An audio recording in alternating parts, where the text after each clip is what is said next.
समस्त को सुप्रभात। आज आम प्रकृत बंधु प्रबंध संपर्क में आलोचना करिबा जार प्राबंधिक होउछंती गोपाल चंद्र प्रहराज।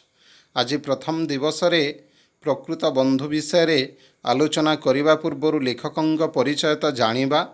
ता पूर्वर देख तुमको गोटे फोटोचित्र दिया जाइछि श्रीकृष्णंकर एवं सुदामांकर बंधुत्व विषय रे जानिबा पई। द्वापर जुगरे जो बंधुत्व थिला ताहा केमिति आज पर्यंत अक्षुण्ण रही ताहा आमे देखिबा। जो जगार निस्वार्थ भल पाइबा थाए, जो जगार निस्वार्थ भाव बंधुता रखा जाए ताही प्रकृत बंधु बोलिकी एठारू आमे अनुमान करि पारुछु। देख आउ एक बंधुत्वर विषय लिखा जाउछि, आमे जहाँकि क्लास रे पुणी आलोचना करिबा ए विषय रे।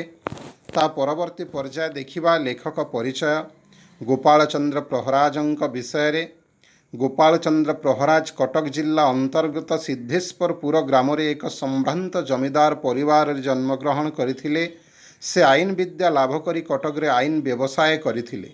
जणे मौलिक चिंतामूलक तथा हास्य व्यंगात्मक प्रबंध लेखक भाव रे से सुपरिचित। ओडिया साहित्य रे से थिले प्रसिद्ध रम्य रचक।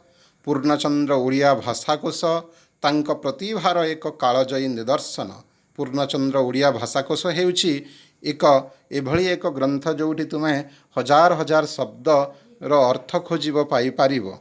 तो शब्दार्थ जहाकू अभिधान बोलिकी कहा जाए।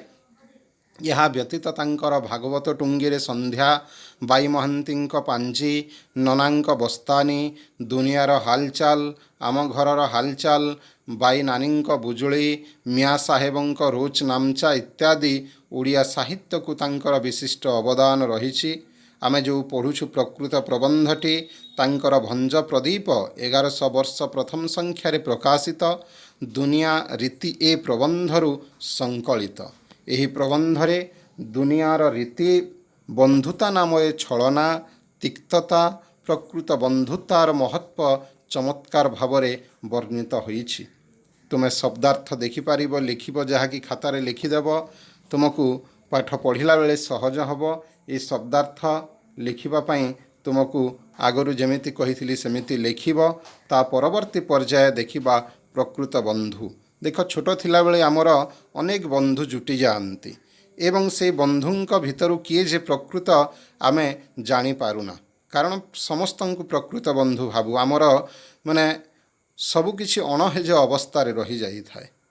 केतेबेले किए खाइबा को देला से बंधु हो जाए, तो किए खेलनाटीए देला खेलिबा समय रे बंधु हो जाए। यही प्रकार तो ये बाल्य बयस रे एक निस्वार्थ भाव रे बंधुता थाए, जहाँकि आमे देखि परिबा एवं ए विषय रे कहानी भी अन्यान्य शुणी पारिबा। देख प्रकृत बंधु विषय रे लेखकंकर कथा एठारे कहा जाइछि जे मो जीवनर प्रथम 10 वर्ष अणहेज अवस्था बीतिला। तापरे मोर हेतु पाइला दिनरू आज को 57 वर्ष है मु दुनिया रे नाना क्षेत्र रे नाना प्रसंग रे नाना अवस्था रे नाना स्थान रे नाना प्रकार ठेकी, किंतु ठेकी करी शिखी नाही। यह ही गभीर आक्षेपर विषय।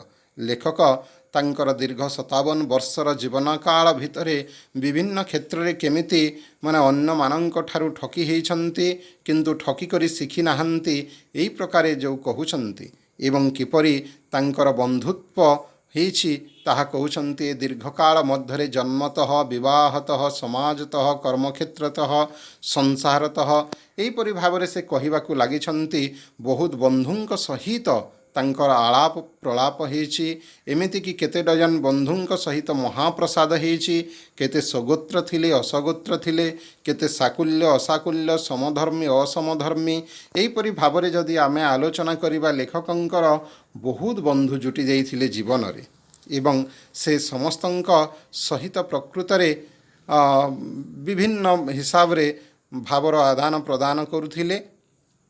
तो सही समय जो जुटी थिले सम एवं असम तालिकारे तो विषम विशेषण विशिष्ट बंधु माने मध्य भुक्त थिले।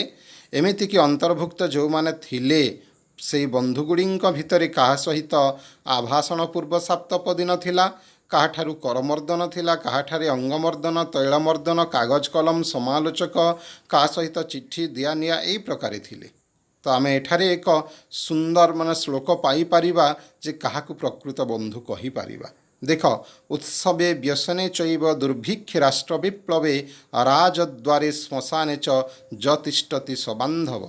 ये उक्ति अनुसार गुड़िए बांधव मध्य लेखकों सहित जुटी जाइथिले। उत्सवे व्यसने चैव से उत्सव समय हेई थाउ किंबा कौन सी दुर्भिक्ष राष्ट्र विप्लव समय हेई थाउ किंबा राजद्वार रे बंधुंक सह देखा हेउ कि श्मशान भूई रे मध्य तुमको सहयोग करंतु बंधु।